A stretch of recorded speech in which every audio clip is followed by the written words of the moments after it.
Good morning everyone. मैं हूं विकास कुमार और आपका अपने यूट्यूब चैनल में स्वागत है। प्यारे बच्चों और दोस्तों, आज हमारा इस दूसरे चैप्टर का लास्ट वीडियो, ठीक है, आप देख रहे हो ये लास्ट वीडियो हमारा 10 नंबर पर आता है। और आज हमारा जो टॉपिक है इस चैप्टर का अंतिम टॉपिक प्लास्टर ऑफ पेरिस, ठीक है।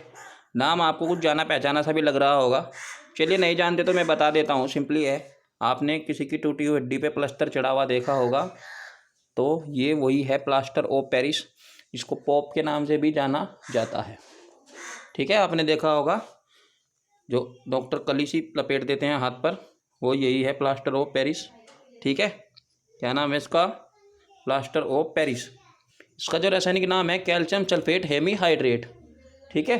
Calcium Ca, sulphate SO4, Hemy 1/2 आधा यानी कि, और हाइड्रेट H2O, ठीक है। अणुसूत्र के अकॉर्डिंग किसी भी कंपाउंड का रासायनिक नाम याद रखना बहुत ही आसान होता है, तो इसलिए सबसे पहले आप अणुसूत्र को याद करिए, उसके बाद ही उसके रासायनिक नाम को याद रखिए, तो इससे थोड़ा आसान हो जाता है, सरल हो जाता है।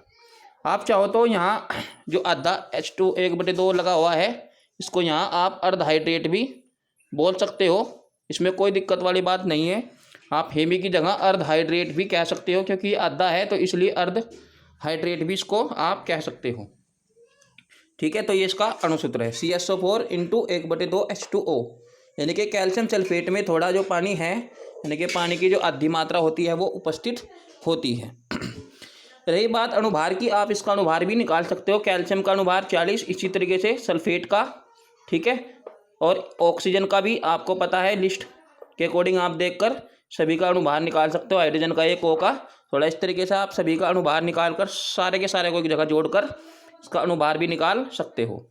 तो इसके बाद है हमारी बनाने की विधि कि प्लास्टर ऑफ पेरिस को हम कैसे बनाएंगे। एक जिप्सम पदार्थ होता है, जिप्सम बहुत हार्ड होता है। ये जिप्सम जैसे तुमने देखा होगा सो संगमरमर होता है, उसी तरह का एक पदार्थ क्या होता है, जिप्सम होता है। इस जिप्सम को 120 डिग्री सेल्सियस ताप पर गर्म करेंगे। यदि आपको 120 डिग्री सेल्सियस को केल्विन में बदलना हो तो यहाँ आप 273 ऐड कर दोगे, कितना आ जाएगा? 357 केल्विन, यानी कि 120 डिग्री सेल्सियस या 357 केल्विन ताप पर जिप्सम को गर्म करने से, ठीक है, जिप्सम को गर्म करने से क्या बनता है? कैल्शियम सल्फेट अर्ध हाइड्रेट, यानी कि प्लास्टर ऑफ पेरिस, यानी पॉप, POP, पॉप बनता है। ये जो मैंने पॉप लिखा हुआ है प्यारे बच्चों, ये जो पॉप लिखा हुआ है ये इसका वास्तविक नाम ही है। हम समाज में इसको पॉप के नाम से ही जानते हैं, ठीक है। जो हड्डियों के डॉक्टर होते हैं उनसे आप भी पता कर सकते हो कि ये पॉप क्या होता है। तो प्लास्टर ऑफ पेरिस जो हाथ पर प्लास्टर के रूप में चढ़ाया जाता है वही क्या होता है, पॉप होता है। अब इसके बाद हमने इसको डायरेक्टली गर्म कर दिया और ये डायरेक्ट ऐसे टूट गया। अब आप देख पा रहे हो अणु की जो संख्या है वो बराबर नहीं है, तो उसको कर लेंगे। कैसे करेंगे? यहाँ H के कितने हैं? 2 दूनी 4 है। यहाँ H के 2 से 2 कैंसिल, तो H के कितने हैं? यहाँ केवल 1 है, क्योंकि इस 2 से तो 2 कट जाएगा भैया। जब इसकी गुणा आप इस 2 में करोगे तो 2 से 2 कट जाएगा, तो 1 ही बचेगा ना, 1, यानी कि 1 हाइड्रोजन। अब इधर कितने हाइड्रोजन करने चाहिए हमें? 3, तो आप यहाँ 3 लिख दोगे। लेकिन ये तो 2 3 अच्छे हो जाएंगी, तो 3 के बटे में आप 2 लिखोगे। क्यों? क्योंकि इस 2 से 2 कैंसिल हो जाएगा, तो हाइड्रोजन के कितने बच जाएंगे? इधर 3 बच जाएंगे, यानी कि पानी की मात्रा आपके पास बहुत कम रह जाएगी। ऐसे ही ऑक्सीजन के अणुओं की संख्या जो है, ऑक्सीजन के 4 और 2 ये 6, 4 और ये 1, ठीक है, 4 और 1 5, ठीक है, 5 और 3 ये 5 और 3 8, इधर भी कितने हैं? 4 और 2 6, ठीक है। इस तरीके से अणुओं की संख्या जो है कंप्लीट हो जाएगी। तो ये है हमारा जिप्सम से प्लास्टर ऑफ पेरिस बनाने की विधि। इसी के साथ हमारा दूसरा जो इसका भौतिक गुण है वो जान लेते हैं कि इसके भौतिक गुण क्या है। भौतिक गुणों में मैंने तुम्हें पहले ही बताया है कि भौतिक गुण क्या होता है भैया। भौतिक गुण का मतलब है किसी भी कंपाउंड को, किसी भी पदार्थ को सबसे पहले आप देखते हो तो उसका रंग कैसा होता है। तो आप बता सकते हो मुझे प्लास्टर का रंग कैसा होता है? सफ़ेद होता है ना। तो उसका रंग कैसा हो जाएगा? सफ़ेद। सफ़ेद रंग का क्रिस्टलीय चूर्ण होता है। इसके बाद अब बात आती है कि पानी में घुल जाता है क्या? बिल्कुल, लेकिन ठंडे पानी में कम घुलता है, गर्म पानी में थोड़ा ज़्यादा घुल जाता है। कुछ भी पदार्थ तो गर्म पानी में ज़्यादातर घुल ही जाता है, ठीक है। तो ठंडे पानी में कम विलेय है, लेकिन गर्म पानी में ये आसानी से घुल जाता है। जब डॉक्टर पट्टी चढ़ाता है हाथ पर, तो वो गर्म पानी में ही और पॉप डालकर, प्लास्टर ऑफ पेरिस डालकर पट्टी को उसमें डुबो देता है और गरम गरम कंडीशन में ही हाथ पर लपेट देता है और वो सूख जाता है। कुछ ऐसा ही होता है। इसके बाद आता है हमारा यहाँ रासायनिक गुण। रासायनिक गुण, किसी भी कंपाउंड के रासायनिक गुण बताने के लिए आपको पहले भी कहा था कि उस कंपाउंड को आप तेजाब के साथ भी गर्म कर सकते हो, उसको तोड़ भी सकते हो, है ना। तो उसको किसी ना किसी चीज़ के साथ आप गर्म कर सकते हो। अब यहाँ क्या है, जो हमारा प्लास्टर ऑफ पेरिस है, जब हम इसको गर्म करेंगे CaSO4 इंटू 1/2 H2O को जब आप डायरेक्टली गर्म करोगे 120 डिग्री सेल्सियस ताप पर फिर से, तो क्या बन जाएगा हमारा, जो उसका पानी होता है डायरेक्ट H2O ये वाला, ये अलग हो जाता है भैया, और कुछ भी नहीं होता, ठीक है। मतलब ये सूख जाता है। इसको क्या बोलते हैं? शुष्क कैल्शियम सल्फेट। ये क्या है? CaSO4 कैल्शियम सल्फेट, यानी कि शुष्क कैल्शियम सल्फेट, एक सूखा हुआ, ठीक है, पाउडर जैसा कैल्शियम सल्फेट रह जाता है।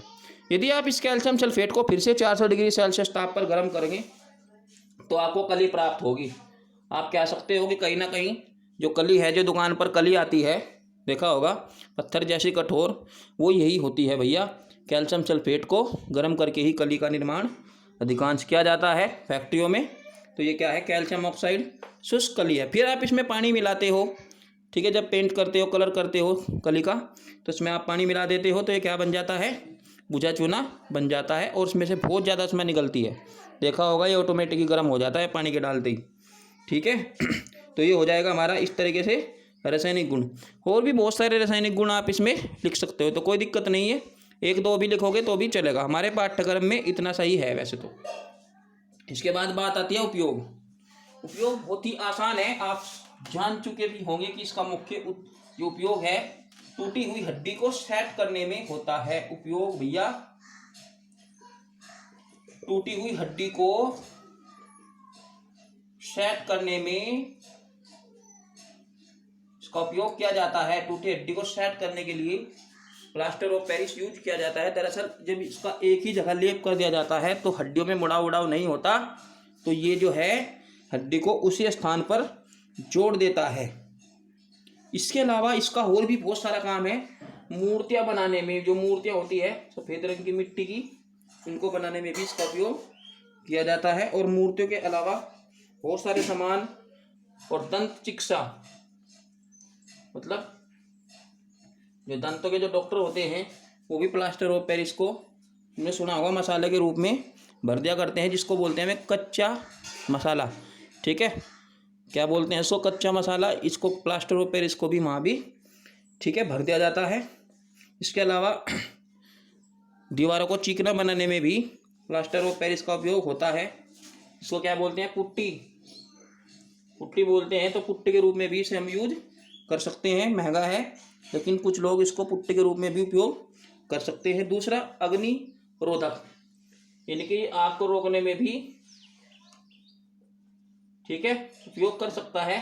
मान लीजिए कहीं आग लगी हुई है तो आप इसका बारीक चूर्ण जो है धुएं के रूप में बौछार कर सकते हो, तो वहाँ ये है आग के रूप में भी, ठीक है, क्या करता है? आग को रोकने का कार्य करता है, ठीक है। मुझे उम्मीद है कि आपकी ये टॉपिक अच्छी प्रकार समझ में आ गया होगा।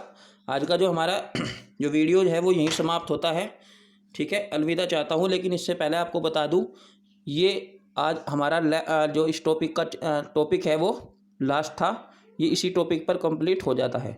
हमने जो भी आपको वीडियोज़ में समझाया बताया है सभी NCERT बेस है।